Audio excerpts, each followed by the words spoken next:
Electromagnetic Resonance Spectroscopy. Ya, minggu lalu sebelum libur Lebaran, spektroskopinya berakhir di materi spektroskopi inframerah.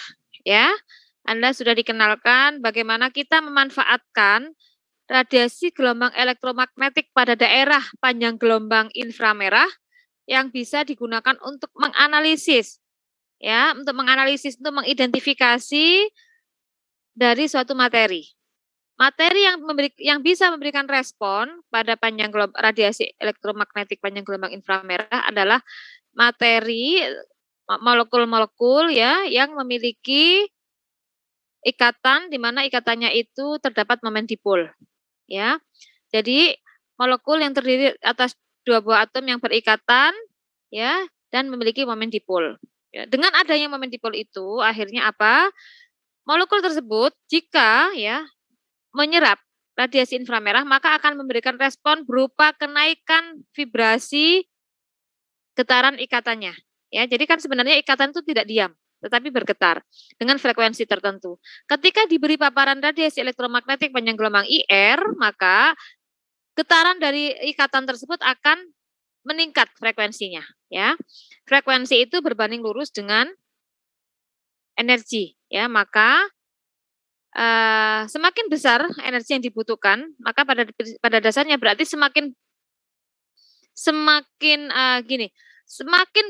besar, semakin kecil panjang gelombang radiasi elektromagnetik yang diserap, maka sebenarnya dia membutuhkan energi yang lebih besar untuk bisa menggetarkan, menaikkan frekuensi vibrasinya. Kenaikan ini malah ngomongin IR nih, saya kebablasan ini. Ya itulah, saya mau ngomongin NMR kok jadi ke IR, lupa saya. Ya seperti itu ya, nanti akan aplikasinya itu nanti akan dipertegas pada materi elusidasi atau karakterisasi senyawa organik. Saya tidak tahu itu diberikan semester ini atau semester depan ya, yang ngajar Bu Esti? Semester ini? Sudah belum? Sudah, Bu. Ada, Bu. Sudah, Bu. Elusidasi organik, Bu. Oh ya, ya itu, ya benar ya. Jadi itu nanti yang akan bagaimana aplikasinya itu akan diterangkan. Oh sekarang ya. Sekarang. Jadi aplikasinya akan diterangkan di situ. Nah di sini di materi instrumen ini akan membahas bagaimana teknik instrumentasinya. Ya, baik. Anda sudah tahu berarti bagaimana mengidentifikasi. Hari ini kita akan lanjutkan pada materi NMR, Nuclear Magnetic Resonance. Ya, kalau NMR itu ya berarti kita menggunakan panjang gelombang radio.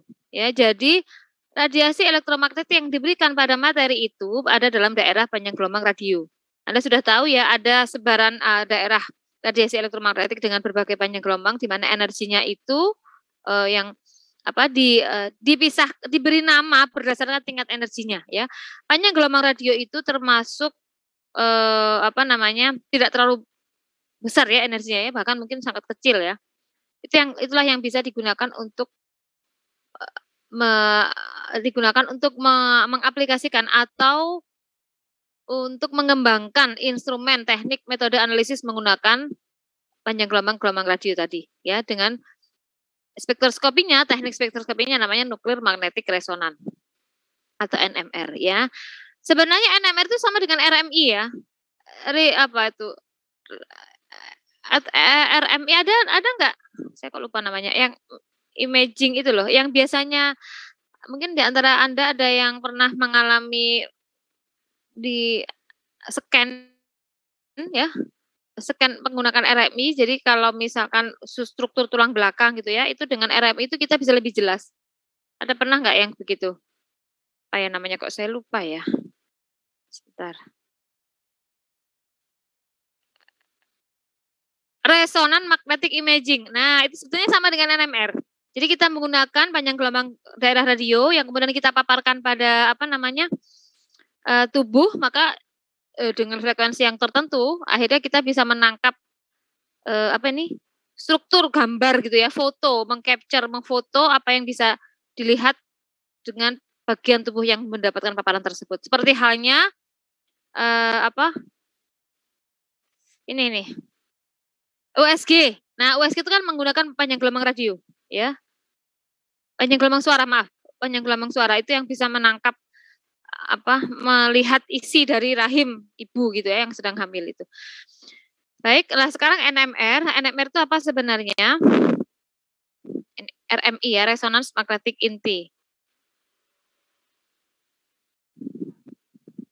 Spektroskopi RMI atau Resonance NMR, Nuclear Magnetic Resonance, itu dikembangkan pertama kali oleh ilmuwan Harvard ya dan Stanford yang telah berhasil mengamati fenomena sifat-sifat kemagnetan inti atom dari pengaruh suatu medan magnet eksternal ya. NMR ini alatnya menjadi alat yang populer dalam menentukan struktur senyawa organik. Ya, jadi NMR ini itu adalah kita memanfaatkan panjang gelombang radio ya yang kemudian kita berikan pada materi. Apa yang terjadi ketika materi tersebut mendapatkan paparan panjang gelombang radio? Karena panjang gelombang radio termasuk relatif kecil energinya, maka yang memberikan respon hanyalah sifat-sifat dari kemagnetan inti atom ya. Jadi tidak sampai pada ikatannya ya, tapi hanya pada perubahan momen magnetiknya saja. Itu yang akan memberikan respon. Nah, perubahan momen magnetik itulah yang akhirnya bisa ditangkap oleh instrumen sehingga mengindikasikan bahwa senyawa tersebut adalah memiliki struktur yang bagaimana. Nah, seperti itu ya. Anda sudah belajar spektroskopi UV. Kita bisa melihat bagaimana dengan UV kita bisa melihat dari strukturnya ya melalui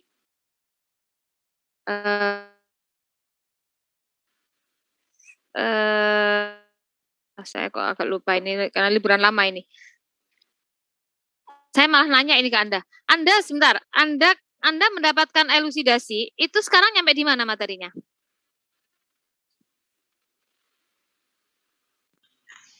Halo? Yang tadi loh, yang saya tanya materinya Bu Esti tadi? NMR, NMR sudah ya? Oh, NMR ya, baik. Ya. Ya.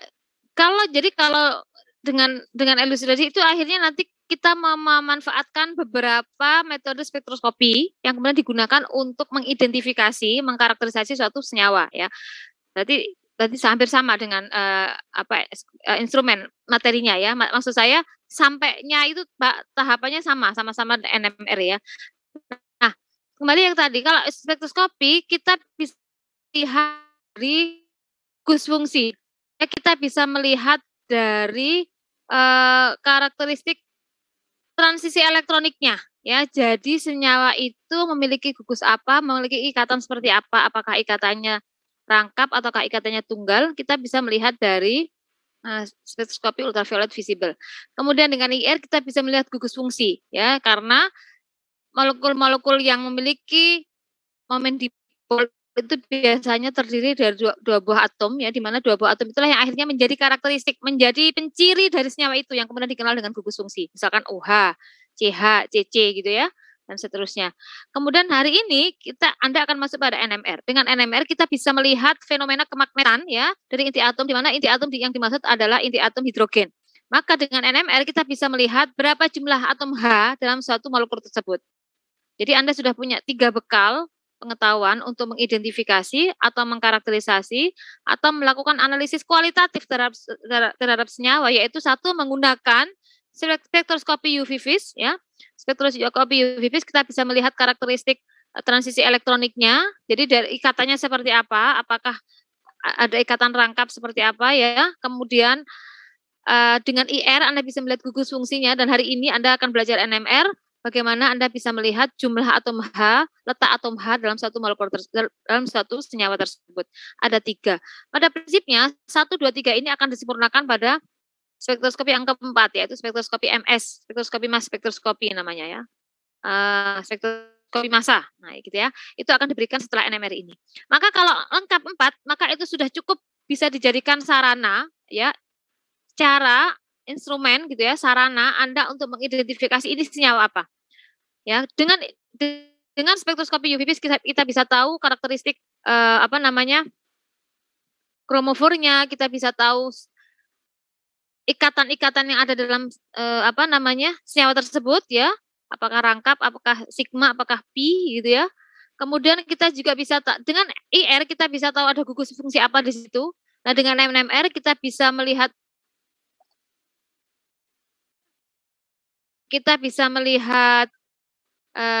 jumlah atau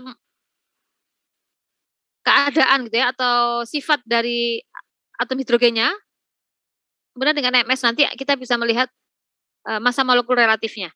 Nah, dari keempat inilah yang kemudian digabung ya, Anda kombinasikan sehingga kita bisa lebih pasti menyebutkan ini senyawa apa. Gitu ya. Jadi kalau hanya satu saja memang akan sulit.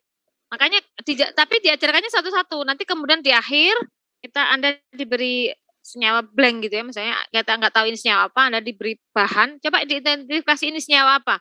Sampai pada struktur molekulnya, sampai pada rumus senyawanya. Maka kita harus bisa mengkombinasikan menggunakan 4 sarana yang sudah dikenalkan melalui 4 metode spektroskopi. Gitu ya. Nah, hari ini kita akan belajar tentang spektroskopi NMR. NMR menjadi alat yang populer dalam menentukan struktur senyawa organik. Seperti halnya IR ya, IR itu memang lebih kompatibel, lebih cocok untuk menganalisis atau mengidentifikasi senyawa secara kualitatif. Jadi kita tidak sulit ya atau jarang ya.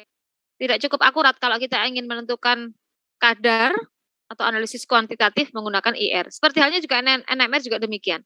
Tapi bukan berarti tidak bisa. Bisa juga kita untuk menentukan kadar dengan metode IR maupun NMR. Tetapi kebanyakan ya paling pas gitu ya atau paling sering digunakan NMR itu untuk seperti halnya IR untuk analisis kualitatif. Jadi mengidentifikasi bagaimana struktur atau susunan ya letak atom H itu bagaimana ya, jumlah atom H-nya seperti apa, posisinya di sebelah mana, di ikatan yang atom C yang keberapa dan seterusnya, itu kita bisa tentukan dengan NMR ya. Baik, seperti itu.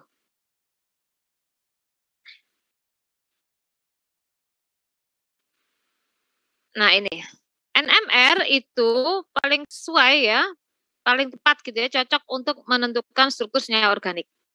Biasanya digunakan untuk melihat ya inti-inti atom. Inti atom apa yang bisa memberikan respon ya? Itu adalah atom H, atom C, atom N, atom F, dan atom P. Tetapi atom-atom ini itu yang bernomor atom ganjil ya. Ya, bermassa atom ganjil, maaf. Bermassa atom ganjil ya. Jadi kalau C itu C-nya isotop, kalau N-nya isotop gitu ya. Jadi isotopnya. Nah, kita lihat sekarang spektroskopi NMR, nanti kita bahas yang tadi ya. Spektroskopi NMR didasarkan pada penyerapan gelombang radio oleh inti-inti dalam molekul organik apabila molekul tersebut berada dalam medan magnet luar yang kuat. Ya. Jadi kalau kita menggunakan spektroskopi NMR itu sebetulnya tidak hanya memanfaatkan gelombang radio panjang gelombang radio, tidak hanya menggunakan radiasi elektromagnetik pada radio. Kita harus menggunakan juga medan magnet eksternal ya. Kita harus menggunakan medan magnet eksternal ya. Kemudian frekuensi gelombang radio yang digunakan itu antara 3 sampai 400 MHz atau panjang gelombangnya kira-kira 0,75 sampai 100 meter. Kita lihat panjang gelombang 100 meter itu kan seperti ukuran 1 kali lapangan sepak bola. Makanya itu ada dalam daerah panjang gelombang radio ya. Apabila inti molekul organik, apabila inti molekul organik dikenai medan magnet luar, maka dalam inti akan terjadi pembelahan atau pemisahan tingkat energi spin. Sebelum inti itu dikenakan atau diberi paparan panjang gelombang radio, maka inti molekul organik tersebut yang akan kita analisis itu ya harus berada dalam medan magnet eksternal terlebih dahulu.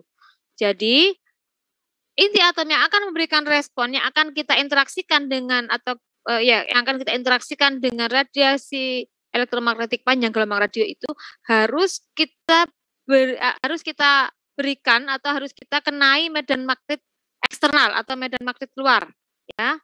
Kenapa harus seperti itu?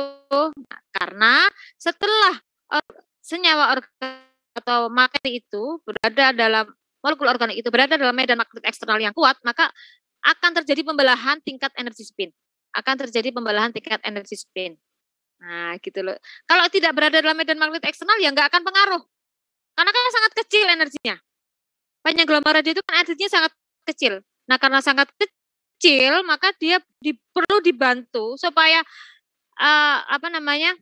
inti-inti nukleus ya, inti-inti atom itu bisa memberikan respon, maka harus dibantu dengan dipisahkan dulu tingkat energi spinnya. Nah, bagaimana memisahkan tingkat energi spin? Maka dikenakan dalam medan magnet eksternal yang kuat. Nah, gitu ya. Tidak semua inti mempunyai momen magnetic spin. Beberapa nuklida penting yang memiliki spin adalah H, C, P, N, dan F. Yang memiliki massa ganjil dengan ya. Jadi kalau kita ingin memastikan sebetulnya yang bisa memberikan respon pada NMR itu molekul organik yang seperti apa jika inti-inti atomnya itu memiliki massa ganjil. Siapa massa ganjil apa yang biasanya A, C, dan F. Ya, tuh. Tersebut menjadi yang sama karena sangat dipengaruhi oleh lingkungannya. Untuk bagian terakhir saya tidak akan jelaskan ini, nanti tidak saya jelaskan sekarang ya, nanti mungkin di slide-slide berikutnya. Jadi pada prinsipnya kalau kita ingin menginteraksikan molekul organik kita ya, maka kita harus letakkan dulu dalam medan magnet eksternal. Ketika sudah berada dalam medan magnet eksternal yang kuat, maka akan terjadi pembelahan tingkat energi spin dari molekul organik tersebut. Ya. Dan pembelahan tingkat energi spin itu bisa tercapai, bisa terjadi jika molekul organik tersebut memang memiliki nuklida-nuklida yang bermassa ganjil. Gitu ya. Karena ketika bermassa ganjil maka bilangan kuantumnya adalah setengah. Yaitu apa? H, C, P, N, dan F. Nah, Anda lihat ya, di antara ini H, C, P, N, F yang paling banyak berada dalam molekul senyawa organik itu yang mana? Kalau enggak H, ya C kan? C, Bu. Ya enggak?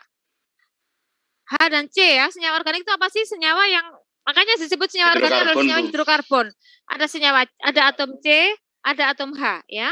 Jadi senyawa organik itu adalah senyawa hidrokarbon di mana di situ ada atom C, ada atom H. Maka NMR itu bisa digunakan untuk senyawa-senyawa hidrokarbon tersebut karena di situ memang kebanyakan memang pastilah punya C dan H.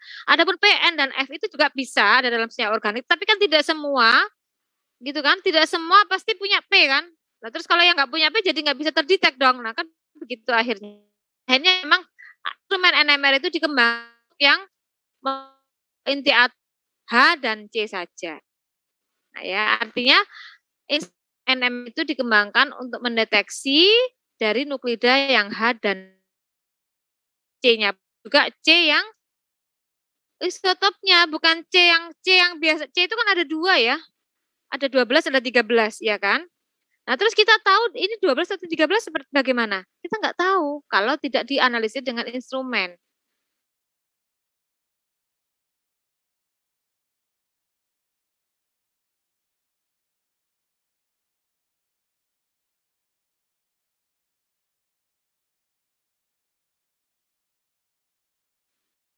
Saya hilang dari layar mulai kapan ya? Cuma sebentar, Bu. Oh ya, udah saya lanjutkan lagi kalau gitu.